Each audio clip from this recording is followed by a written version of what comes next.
Salut tout le monde, bienvenue sur Crime et Châtiment. Je suis super contente de vous retrouver aujourd'hui pour une vidéo toute particulière puisque c'est une foire aux questions pour célébrer les 1 an de cette chaîne. Alors merci énormément. C'est vrai que ça fait super longtemps que je me suis pas remis à faire mon petit setup, encore plus ici à Lille, étant donné que j'ai eu mon concours pendant tout l'été, donc c'était un peu plus compliqué niveau publication. Mais je suis ultra contente de me retrouver devant la caméra avec vous aujourd'hui pour faire un petit chit-chat sur un bilan de cette année, sur des questions de true crime, etc. Du coup, installez-vous bien confortablement. On est vendredi, c'est l'heure du crime. Générique.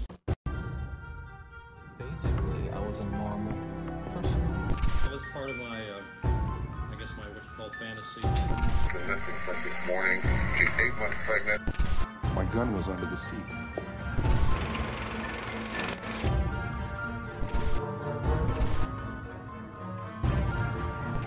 Alors c'est la première fois que je fais une foire aux questions sur cette chaîne, donc j'ai vraiment, je suis trop impatiente, ça me fait ultra plaisir de faire ça. J'ai posté une story il y a peu en vous demandant de poser quelques questions sur le true crime ou autre, et vous avez été vachement nombreux à me répondre, donc ça m'a fait ultra plaisir. Donc pour découper cette vidéo, on va faire une petite première partie sur le bilan de cette première année, ce que j'en ai pensé, après sur les questions plus axées true crime, et après sur les questions plus basées sur les études ou la vie perso. Alors concernant le bilan de cette première année, si j'avais qu'un seul mot, ce serait merci, puisqu'on est à presque 3000 abonnés, donc ça me fait ultra chaud au cœur, vraiment. Je pensais pas en me lançant sur YouTube que vous allez autant aimer en fait tout simplement les vidéos. Alors en 1 an, on a fait 44 vidéos, c'est vrai que j'aurais aimé en faire un petit peu plus, mais cet été c'était un petit peu compliqué pour moi. Honnêtement, je vais pas vous mentir, je suis plutôt contente de l'évolution que j'ai eue quand je regarde les toutes premières vidéos, et maintenant je sais que je suis beaucoup plus à l'aise devant la vidéo, que j'ai des techniques de montage qui vont de plus en plus vite. Donc ça m'a permis d'évoluer là-dessus et ça me fait vachement plaisir. Donc voilà, si je devais résumer cette année en un mot, ce serait juste du kiff tout simplement. J'ai également eu l'opportunité de chercher et de m'intéresser à d'autres sujets que j'aurais pas forcément regardé dans d'autres circonstances. Même vous, avec vos commentaires, avec vos propositions, vous m'avez fait découvrir d'autres histoires et vraiment c'était juste super intéressant de pouvoir les traiter avec vous. Et on en vient maintenant à notre partie sur les questions sur le true crime. Alors vous m'en avez posé beaucoup, vraiment un énorme merci à tous ceux qui m'en ont posé. Je pensais pas qu'il y en aurait eu autant d'ailleurs. Je les ai toutes notées bien sagement et du coup je vais essayer d'être assez courte parce que je sens que je vais vraiment être bavarde sur ces points-là. Mais on va rentrer tout de suite dans le cœur du sujet avec la première question. Comment t'est venue l'idée de la chaîne ? Alors ça, c'était pendant le premier confinement. Il n'y avait pas grand chose à faire. Il y avait tous les challenges ou le sport à la maison. Mais c'est vrai que j'ai beaucoup réécouté à ce moment-là de podcasts en faisant la cuisine, en étant dans le jardin, juste des podcasts dans les oreilles. Et c'est vrai que petit à petit, je me suis dit ça serait vachement intéressant parce que j'ai toujours aimé raconter des histoires. Et du coup, je me suis dit ça serait ultra intéressant si moi aussi, je pouvais raconter ces histoires-là. D'autant plus que les histoires qui font frissonner, c'est vraiment... c'est ma came tout simplement.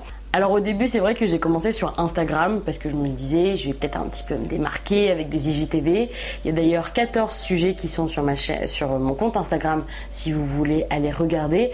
Mais c'est vrai qu'avec le temps c'était pas facile vraiment pour faire les montages.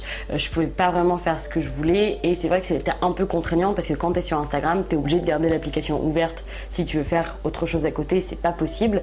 Et je me suis dit que YouTube c'était vraiment au final le meilleur format et c'est pour ça que à la rentrée, donc oui vraiment fin septembre, j'ai lancé la chaîne et je me suis dit bon bah allez on exporte Crime et Châtiment du coup sur YouTube. Et regardez où on en est, parce que c'est vrai qu'au début, je m'étais dit, je vais juste faire 1 ou 2 vidéos histoire d'eux, ça va être drôle. Et là, on est à quasi 1 an et demi après, si on compte Instagram avec. Et puis, je suis toujours devant la caméra, toujours en train de parler de sanglants, de macabres et d'autres petits détails croustillants. Alors, ensuite, un sujet que tu pourrais jamais faire. Alors ça, je sais tout à fait, je sais pertinemment quelle histoire c'est. C'est l'histoire de Hello Kitty Murders. En fait, c'était à une époque où j'avais recommencé à m'intéresser vraiment au true crime sur YouTube. Pas à l'époque du confinement, mais bien avant. Et c'était sur une vidéo présentée par Liv. Et juste, ça m'avait profondément choqué tout ce qui s'était passé, toutes les tortures qu'on avait fait subir à cette pauvre fille. Et Je sais qu'aujourd'hui, je suis un peu immunisée et je pourrais tout à fait la faire dans un sujet. C'est vrai qu'à l'époque, le sanglant, le macabre, tous les détails comme ça m'affectait ou m'impressionnait peut-être un peu plus. Donc aujourd'hui, je pourrais le faire, mais juste parce que ça m'a marqué à l'époque, je pourrais pas le faire aujourd'hui, si ça fait du sens. C'était pas très clair cette phrase, mais vous avez compris l'idée. Alors ensuite, les types d'histoires que tu préfères, donc entre les tueurs en série, entre les histoires non résolues ou autres. C'est vrai que, et peut-être c'est le cas pour beaucoup, c'est vrai que je préfère quand même les histoires non résolues. Il y a un côté frustrant, mais il y a un côté aussi que j'aime beaucoup avec toutes les théories, à essayer de deviner qui est le tueur, qu'est-ce qu'il s'est réellement passé. C'est tout un cheminement intellectuel que je trouve très très intéressant, et c'est vrai qu'à chaque fois on a toujours des théories les plus folles les uns des autres. Pourquoi tu penses qu'on est fasciné par les histoires d'horreur? Enfin, cette question est plutôt psychologique, je suis pas du tout dans ce domaine-là, mais si je peux me permettre une réponse peut-être hasardeuse, donc dites-moi en commentaire d'ailleurs ce que vous en pensez. Je pense que c'est cette même curiosité un petit peu morbide qui ont poussé nos ancêtres à aller voir les bûchers de sorcières, à aller voir le roi se faire couper la tête, etc., etc.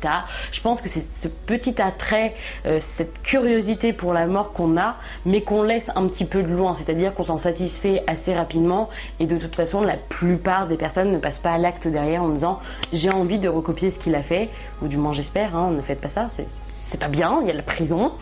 Du coup voilà, c'est vrai que c'est toujours assez intéressant, même moi je me suis jamais posé la question d'ailleurs, pourquoi est-ce qu'on est autant fasciné? C'est une question très intéressante auquel je n'ai malheureusement pas la réponse.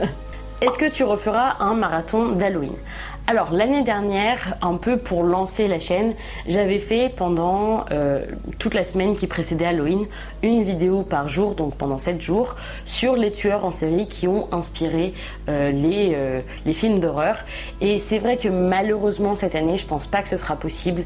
Le rythme dans le Master 2 est assez dingue, on en parlera après dans la partie perso et études parce qu'on m'a posé des questions là-dessus.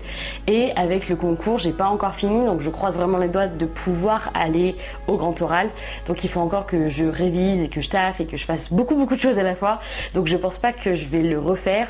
En revanche, pourquoi pas faire une vidéo un petit peu plus longue sur un sujet qui sortira du coup vraiment pile le 31 octobre pour Halloween. D'ailleurs en commentaire, dites-moi si vous avez déjà des idées sur vos déguisements ou autres. J'adore vraiment Halloween, j'adore me déguiser, donc dites-moi tout. Est-ce que tu as déjà perdu le sommeil? Non, honnêtement non. C'est vrai que je pensais que ça allait beaucoup plus m'affecter, mais en vrai je dors un peu comme un bébé dès que j'ai fini mes recherches, il n'y a pas de souci. Il y a juste un moment où justement je faisais les recherches pour le marathon d'Halloween, où j'en faisais beaucoup d'un coup parce que je devais faire beaucoup de vidéos également d'un coup. C'est vrai qu'au bout de 2, 3, 4 tueurs en série, bon, t'as tendance à te dire allez j'arrête là parce que je commence à un peu me monter la tête, on va regarder une vidéo chaton et on va aller dormir. Voilà, c'est pas mal. Et du coup c'est en lien avec l'autre question, est-ce que tu as déjà monté plus de 2 vidéos en une journée? Pas tout à fait, justement encore une fois c'était vraiment dans la période du marathon d'Halloween où je speedais pour faire plein de vidéos et les mettre en programmation le plus vite possible. Pas tout à fait dans le sens où j'ai dû en faire 1,5 à peu près, donc on n'est pas loin des 2, mais c'est vrai que si je me chauffe bien, il y a moyen que j'en fasse 2 en une journée. Est-ce que tu penses que l'intérêt pour le true crime a permis de résoudre plus de cas? Alors je dois avouer que je sais pas trop, je sais pas si d'un point de vue statistique ou s'il existe même des statistiques qui permettent de voir cette évolution-là.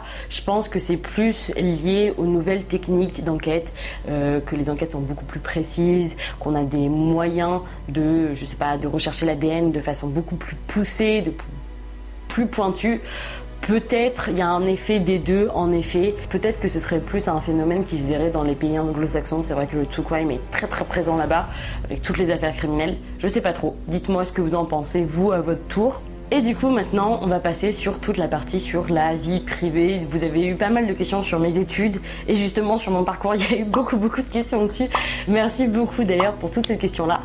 Alors là je suis en 2e année de master, je continue mon master en droit pénal et sciences criminelles. Pour faire un petit flashback, donc moi j'ai toujours voulu être avocate, et mais ce depuis vraiment très longtemps, hein. C'est à dire que dès 4e on est rentré en cours d'histoire dans un tribunal à un moment et j'ai absolument adoré. Je suis tombée amoureuse en fait de la profession d'avocat et de ses grandes envolées lyriques et juste le fait de défendre quelqu'un comme ça m'a absolument marquée.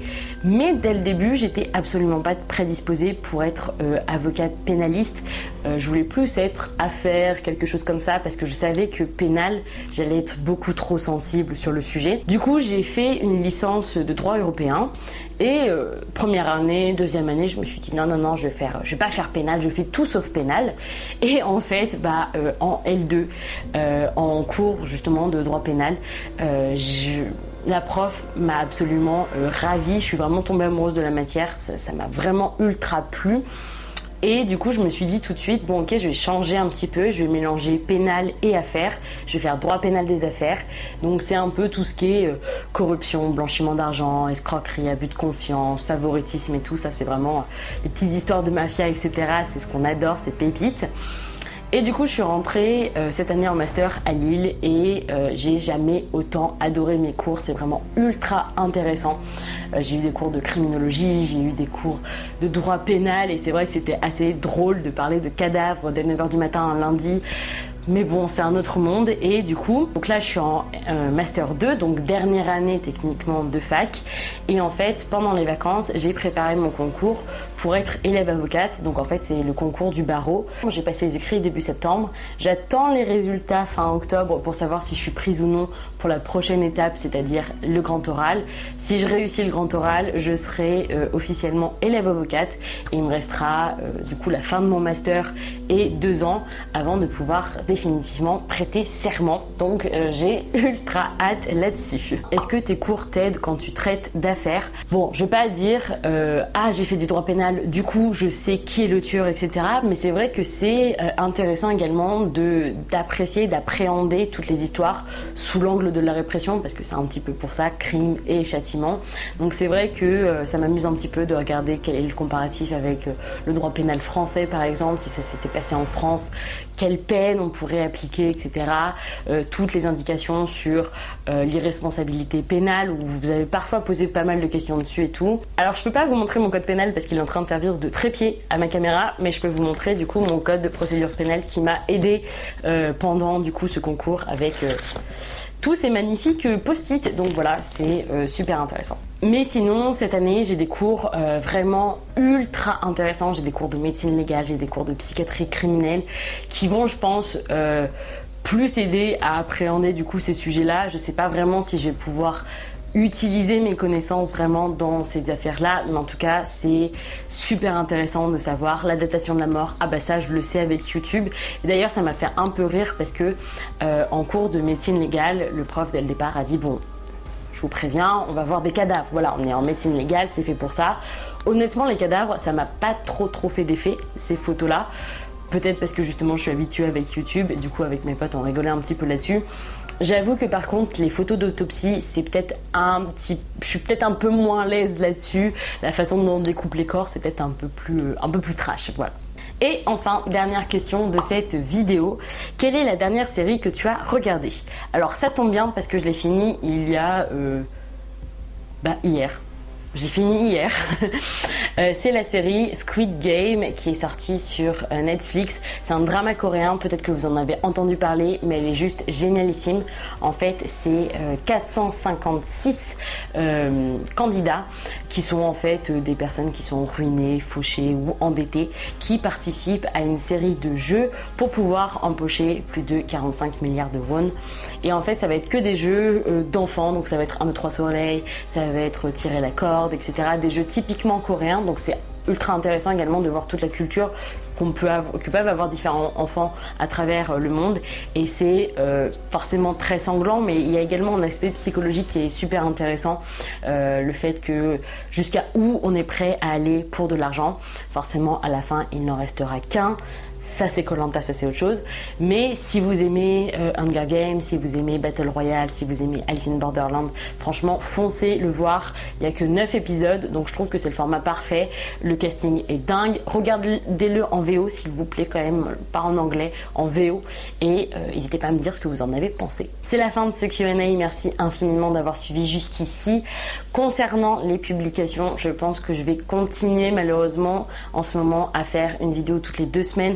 Si j'y arrive, je ferai une vidéo toutes les semaines, mais le temps que mon concours passe, que les dernières épreuves se passent, on va garder ce rythme-là, donc navré de ne pas pouvoir vous proposer encore plus de sujets. En tout cas, ça m'a fait ultra plaisir de me remettre ici devant la caméra. Merci infiniment à toutes les questions que vous avez posées et puis on se retrouve très vite pour un nouveau sujet. J'ai pas encore choisi, mais on va bien voir ce que c'est. Et puis prenez soin de vous, prenez soin de vos proches. Bonne rentrée à tous, courage pour les cours, courage pour le travail et on se retrouve très bientôt. Ciao!